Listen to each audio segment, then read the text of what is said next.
苏纳克出任英国首相，美国和拜登这边可是有点不放心，怕他靠不住。拜登的第一次通话几乎就像下命令一样，敲打了一下这个苏纳克，说你一定要记住啊，联手反华，你才是头等的大事儿。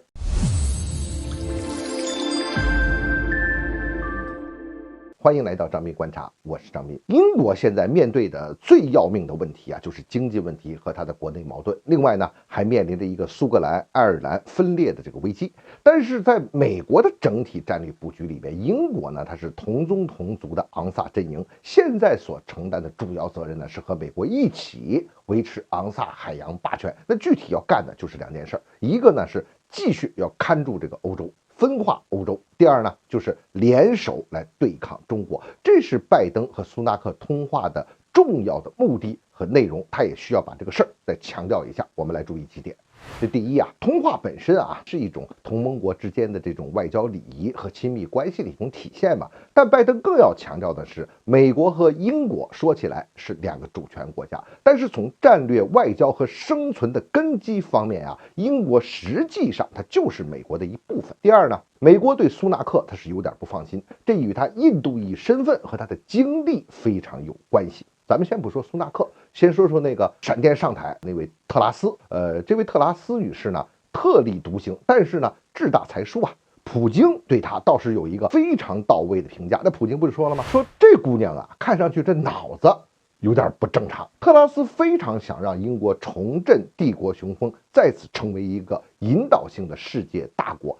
但是这可能不可能的吧？大家都看得很清楚了，这就是他一个想象。可是特拉斯往这方面他是努力去做呀，这么个做法并不完全符合美国的利益。但是话又说回来了，特拉斯骨子里他是昂萨族群呐，说到底这是自己人呐，否则这最初第一次在党内的时候也不会让他赢了这个苏纳克去上台。但是特拉斯这个水平和能力的实在是差，这一上台折腾出这个事儿可受不了，所以说是自己人这么干也受不了，所以呢才搞了一下平衡，把这苏纳克换上去。如果说英国他真正决定的首相呢，不是那些选票，而是他幕后那些昂萨老人如果说他们一开始就认同的苏纳克的话，那何必还要再折腾这么一轮呢？我们倒过来再看，这个苏纳克是英国对印度殖民的产物，意识形态上他已经是认同英美的了，但是从骨子里呢，昂萨族群是没有把他当自己人的。苏纳克呢，他又从事过金融还拿着美国的绿卡的嘛。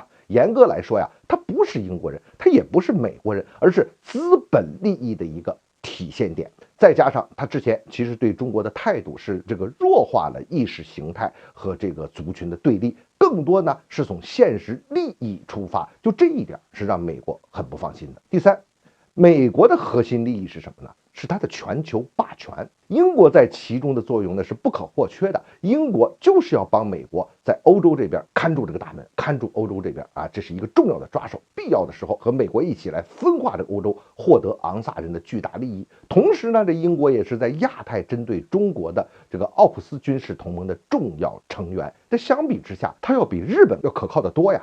所以说这个日本是美国安排在这个亚洲承担的任务，就是要折腾这个亚太地区嘛。但是他再怎么说，美国人很清楚，日本是认怂跟了我美国，是被我打服的。